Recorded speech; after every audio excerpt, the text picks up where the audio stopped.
Hey you guys, it's Peter, and welcome to Peter Watches TV, where I cover all the TV shows over here. And I just have to tell you, I got really nervous getting ready to film this video. I don't know why.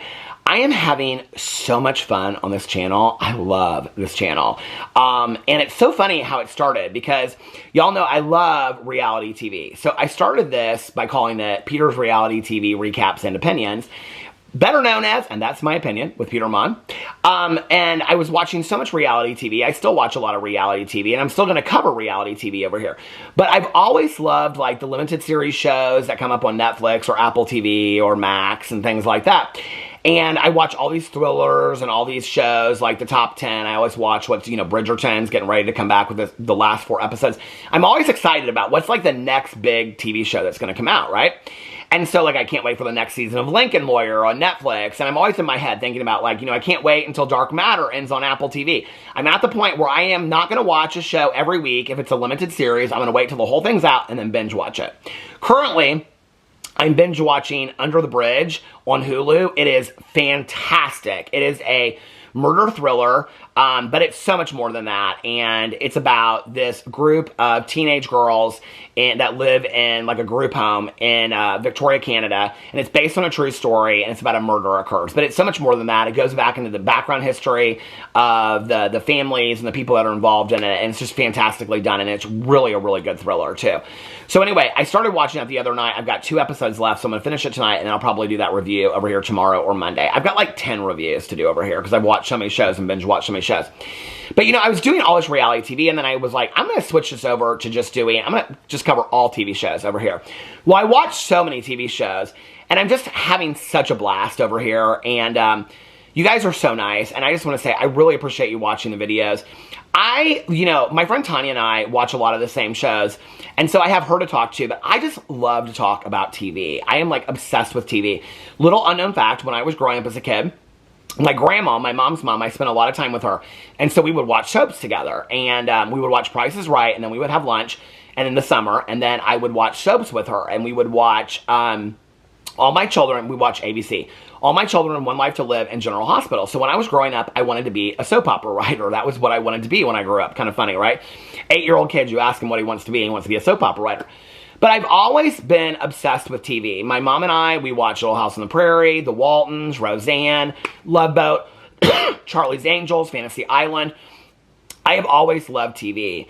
And I went through this period a couple years ago, I used to talk about this on my vlog, where I really, really struggled with having just the patience to sit down and get through like an episode or 2 of a show. My husband on a Saturday or Sunday would binge watch an entire show, and I was so jealous of it. I would say on my vlog, my Peter Vlogs channel, I would say, I don't know how he just sits there and watches 10 episodes of a show, and he would finish a show in a day, and I'd be so jealous of it. Well, now I'm doing it, right? And my goal for 2024 is to live in the present, and so it's been a really good way. I plug in my phone, I try not to get on my phone while I'm watching my shows, and just take it in and enjoy it, and I'm absolutely loving it. And so this channel is the perfect outlet for it. I feel like I have you guys to talk to about these TV shows. And yesterday I asked you guys if you want me to do spoilers, if you want me not to do spoilers. And most of you said spoilers. So going forward, all my videos will have spoilers in them. Okay, so I just want to make that very, very clear. If you're going to watch my reviews over here, they're going to have spoilers in them. I don't know how much. I'm just going to give you my response to the shows that I talk about over here. I'm not going to give full synopsises always and all that kind of stuff. I'll read a little synopsis, but anyway, so the show I want to talk about today is Season 3 of Hacks. Okay, now, Hacks is a TV show that came out, I believe, 3 years ago, and I watched it in real time. This time I waited until the whole season was out, and then I binge watched it. So Hacks is on, hold on a second, I think it's on Hulu. No, it's on Max. And it is with Jean Smart and Hannah Einbinder. And it says, a dark mentorship forms between Deborah Vance, played by Jean Smart from Designing Women, and also, she played Eileen Wuornos in a made-for-TV movie. Eileen Wuornos, the serial killer. Did you not know that? Jean Smart played Eileen Wuornos in a made-for-TV movie about the serial killer Eileen Wuornos. It's on YouTube. You can watch it. Okay, so I watched it a couple years ago because I have a true crime book club that I run with my good Judy Mel. Hey, Mel, how are you? It's linked below. Well, is it linked below here? If it's not, it's linked below on one of my other channels.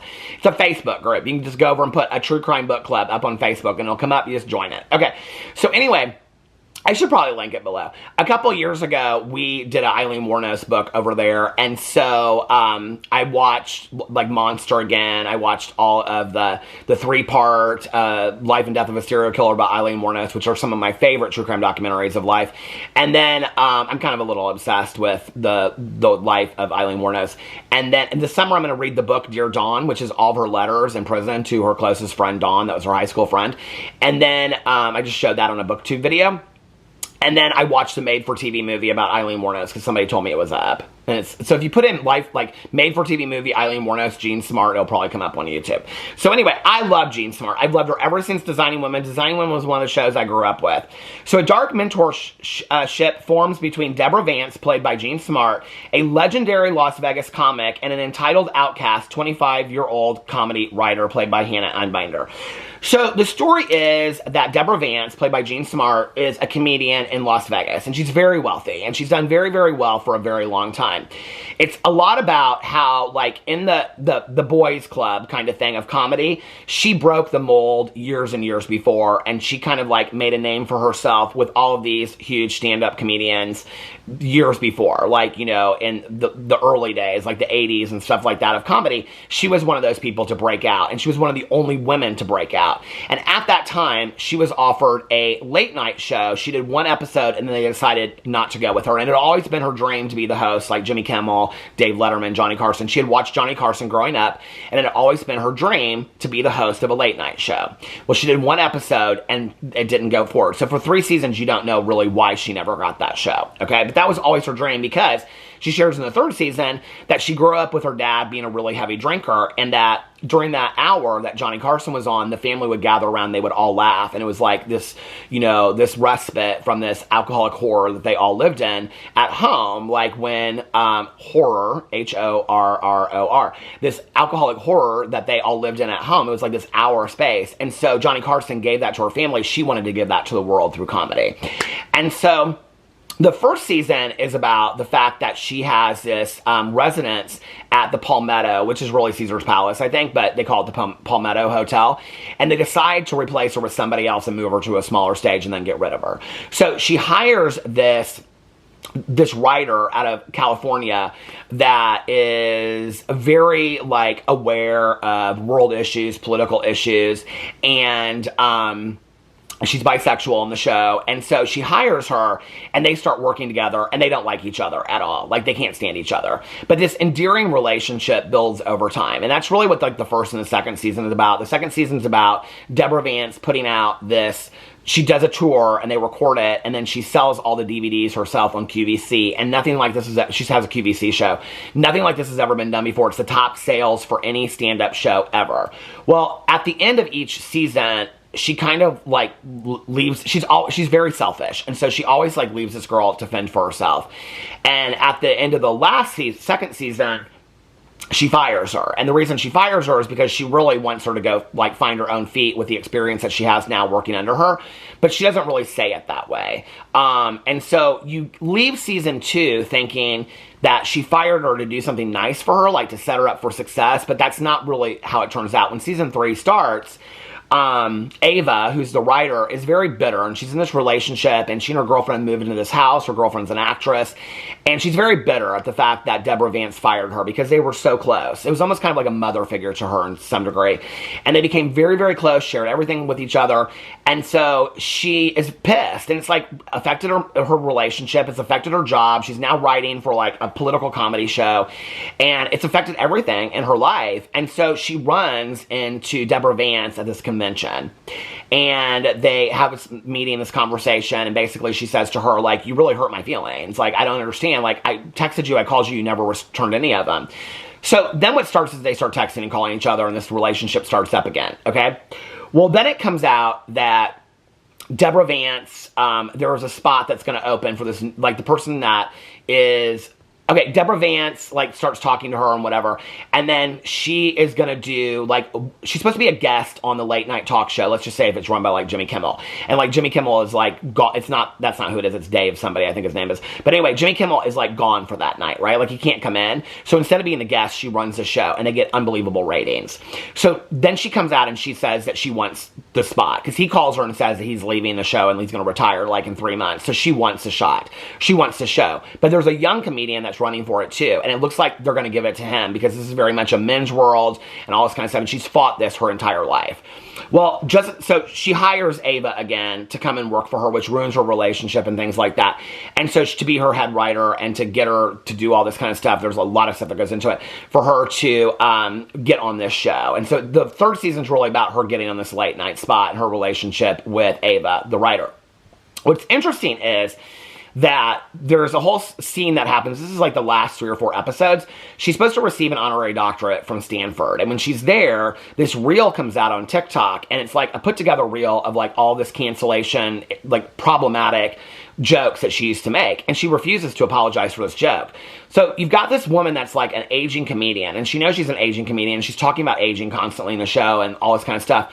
Trying to like be newer.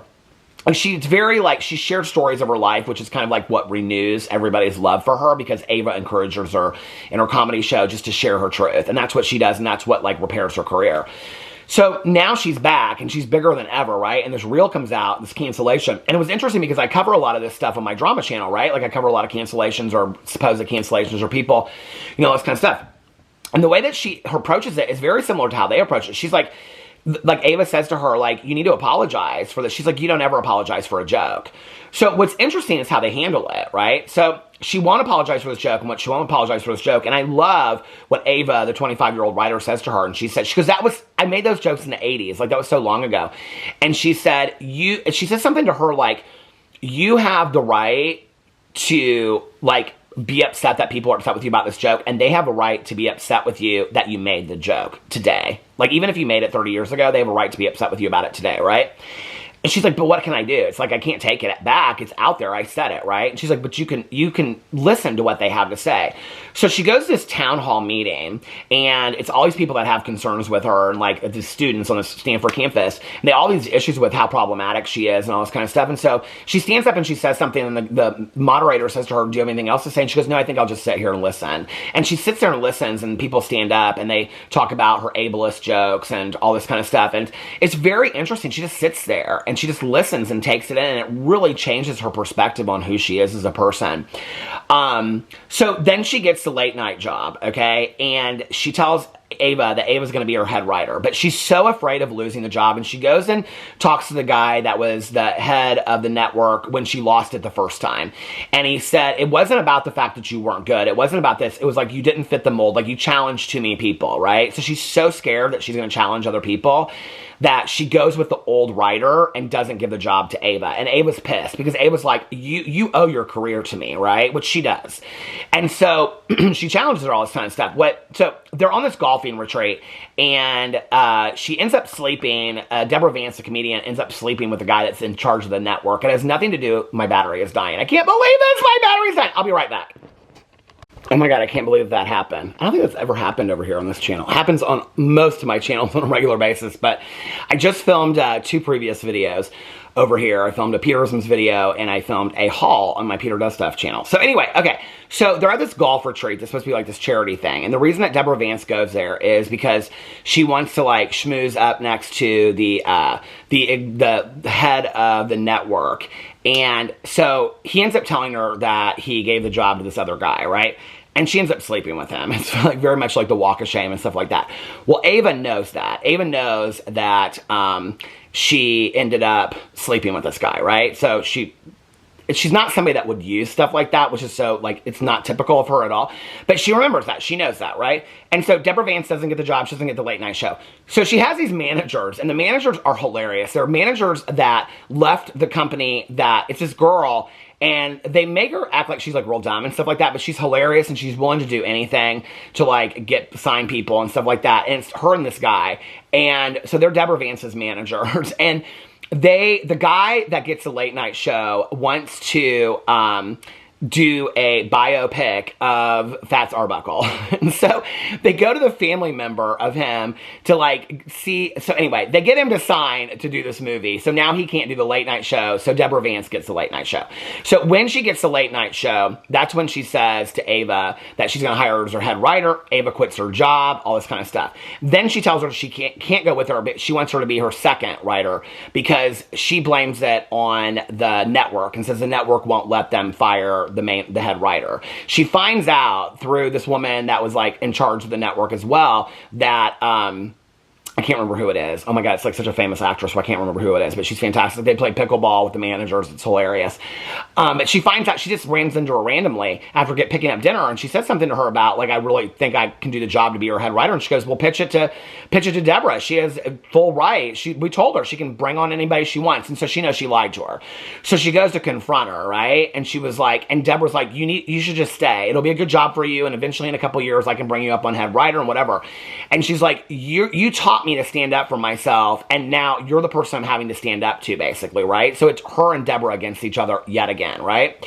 So you don't know if she's gonna like not work for Deborah. She can't get her old job back that she was offered the head writing position for the old job and stuff like that. So she feels like her life's falling apart, right? So it shows Deborah Vance going, this is how the whole season ends, because there's gonna be a fourth season. It ends fantastically. It's like such a moment, right? So it's like such a gotcha moment. The moment was fantastic. And so she goes, so Jean Smart is like parking in her, it says host on her parking place. She's parking in her parking spot to go into work for the first day. And she goes in there and they're like, oh, there's already a writer in the room, right? And so she goes in there and it's Ava. And she's like, I'm really glad that you made the decision to stay. And she's assuming that Ava's there to be like the second or third writer, right? And so the head writer. And Ava goes up to her and she says all this stuff to her because what you've learned from Deborah Vance is she's willing to do anything to get to the top. And she's kind of taught that to Ava, right? But Ava's not really that person that would do that. And, but Deborah Vance is. Deborah Vance is somebody that would walk over anybody to get what she wants, including her own daughter, which they show, including her sister, things like that. So she's willing to do anything to get to the top. Well, she's kind of indirectly taught Ava that, even though Ava's not that person. And so Ava goes up to her and she says, like, Jean's like, she hugs her and she's like, I'm so glad that you stayed. And Ava says to her, like, she whispers it to her and she says, I think I'm going to make a really good head writer because something to the effect of like, you wouldn't want anybody to know that you slept with the head of the network right before you got the show. And it's like, damn, did she just say that? Like, she's like blackmailing her for this job, basically, right? And Jean Smart just looks at her. And so then, like, the guy that's, like, the producer walks into the room, and he's like, oh, it's so great to see you. And she's like, have you met my my head writer, Ava? And so then they sit down at the table, and then she's just, like, staring at her, like, evil eyeing her, you know? And that's how the whole season ends. It's so good. You guys, this was probably, the third season was probably the best out of all three seasons. I love it. And I was, like, trying to get my husband to watch it the other night, because I think he would really like it. It's, like, equal parts. You know, like how Schitt's Creek is like equal parts humor and endearing moments. I love Schitt's Creek. I laugh just as much as I cry in that show, and I cry just as much as I laugh. Hacks is the same way. Hacks has like some life-changing moments in it, you know? There's a lot of teaching moments in the show Hacks. It's not just about this comedian. It's about aging. It's about learning from people no matter, you know, like, we're different ages, you know, different backgrounds, whatever. We can learn from everybody. And the show's really about that, and I absolutely love it. I can't wait till season 4. This season did not disappoint. The night that I watched it, I wasn't really in the mood to watch a comedy. I was like, and it's not 100% a comedy, but there's a lot of great jokes in it. I was, like, not really in the mood to, like, watch, you know. I love anything that has to do with stand-up. I would not be a great stand-up comedian. I think but I, like, have mad respect for people that are stand-up comedians. I love the movie Punchline with Sally Field and, you know, back in the day, and I love to see people's, like, stand-up careers, you know, like, move up and things like that. And so, my mom, she would always say, I can remember the first time that Steve Martin was on Johnny Carson, and I watched it, and I just knew he was going to be a star. And it's like, you know, you think about that when you watch these people. So, I love to see the world behind it. Hacks shows you the world behind a stand-up comedian, and it's fantastic. I would highly recommend it to anybody. It also talks about addiction, which I've been sober since 1994, December 17th of 1994, and her daughter is sober in the show. And that's, like, heavily showed on this. I mean, they talk about every season, but this season, her daughter gets pregnant, she gets sobriety coins Bitcoin, and so she has her mom come, and it's very much about relationships, family relationships, friendships, and things like that as well. And it's just like things like that as well. Anyway, it's about everything. It's about everything, okay? It's even about QVC. Anyway, I love you guys so much. Let me know if you've watched it in the comment section below. If you haven't, I would highly recommend it. Even though I've spilled everything for you, you would still love it. I love you guys, and I will see you tomorrow. Bye.